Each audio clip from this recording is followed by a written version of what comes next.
इन 5 कार्यों को करने से ईश्वर द्वारा ली गई आपकी परीक्षा समाप्त नहीं होती है।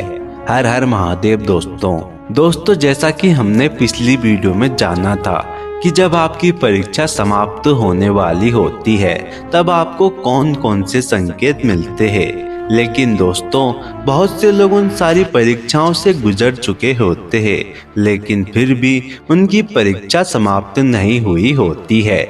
जब ईश्वर आपकी परीक्षा लेते हैं तो बहुत बार आपके जीवन में ऐसा समय आता है जब आपको सिर्फ दुख ही दुख मिलता है। समय बहुत खराब चलता है और हर जगह से सिर्फ निराशा मिलती है।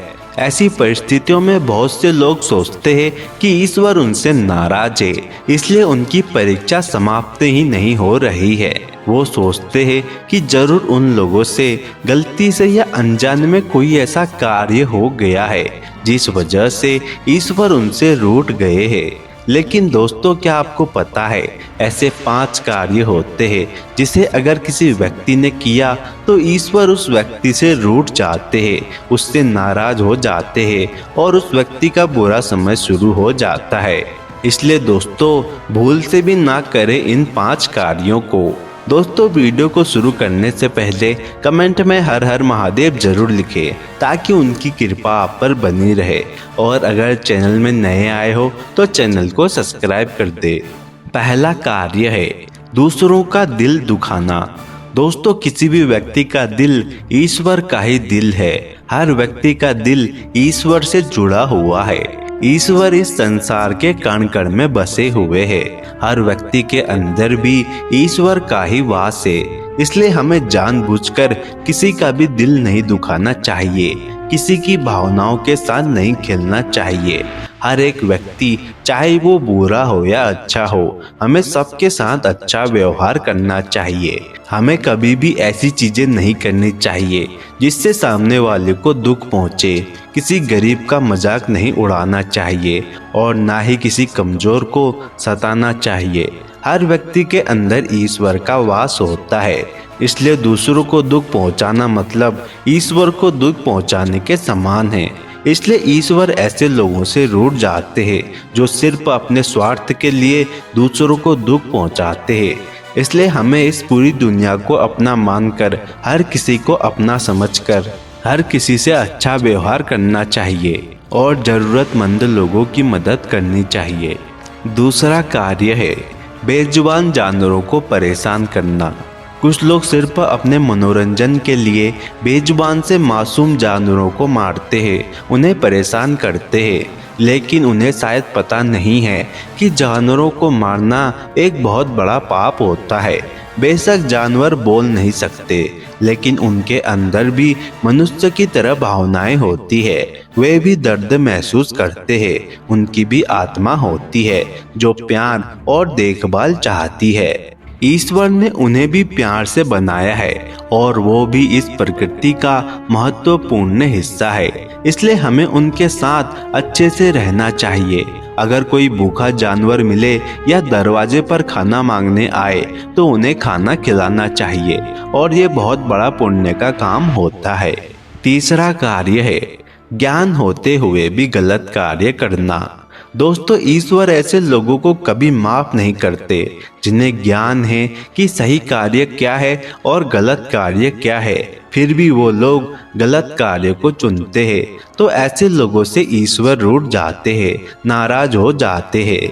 दोस्तों जैसा कि हम सभी जानते हैं कि हर किसी का दिमाग अलग अलग होता है। ऐसे में कई ऐसे लोग होते हैं जिन्हें ज़्यादा ज्ञान नहीं होता है और वो लोग अनजाने में या गलती से कुछ गलत कर देते हैं, तो ईश्वर उन्हें माफ़ कर देते हैं। क्योंकि जब किसी को पता ही नहीं है कि उसने क्या गलत किया है या उसने अनजाने में कुछ गलत किया है, तो उससे ईश्वर नाराज नहीं होते हैं। लेकिन जब कोई ज्ञानी व्यक्ति जिसे सब कुछ पता है और फिर भी वो गलत मार्ग को चुनता है, तो ईश्वर उससे रूठ जाते हैं। लेकिन अगर कोई व्यक्ति अपनी गलती से सीख लेता है और अपनी गलती सुधारने की कोशिश करता है, तो ऐसे लोगों को ईश्वर माफ कर देते हैं और अपने ज्ञान के अनुसार जो व्यक्ति सही रास्ते पर चलता है उस पर ईश्वर की कृपा जरूर होती है। चौथा कार्य है अपने गलत कर्मों पर पश्चाताप न करना। पश्चाताप न करना एक ऐसा मानसिक और आत्मिक व्यवहार है जो मनुष्य को ईश्वर से और भी दूर कर देता है। पश्चाताप का अर्थ होता है अपने किए गए बुरे कर्मों, पापों या गलतियों को सच्चे दिल से स्वीकार करना, उन पर दुखी होना और भविष्य में उन्हें न दोहराने का दृढ़ निश्चय करना। जो व्यक्ति पश्चाताप नहीं करता वह अक्सर अपने अहंकार में रहता है।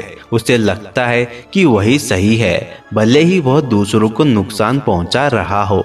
ईश्वर करुणामय और क्षमाशील है, लेकिन जब कोई इंसान अपने दोषों को स्वीकार ही नहीं करता तो वह ईश्वर की कृपा से भी वंचित हो जाता है।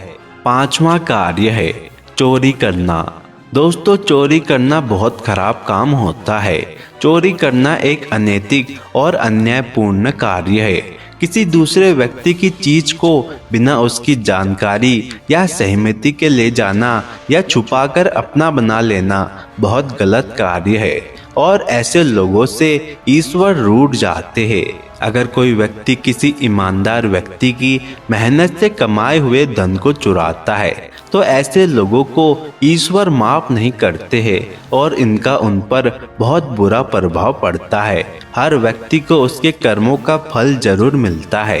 किसी दूसरे का धन उधार लेकर उसे ना लौटाना भी पाप की श्रेणी में आता है। अगर कोई व्यक्ति आप पर भरोसा करके कोई चीज आपको उधार देता है तो आपको उसे जल्द से जल्द लौटाना चाहिए। दोस्तों, वीडियो को देखने के लिए धन्यवाद। दोस्तों, कमेंट में हर हर महादेव जरूर लिखें ताकि उनकी कृपा आप पर बनी रहे और चैनल को सब्सक्राइब कर वीडियो को लाइक शेयर जरूर करें।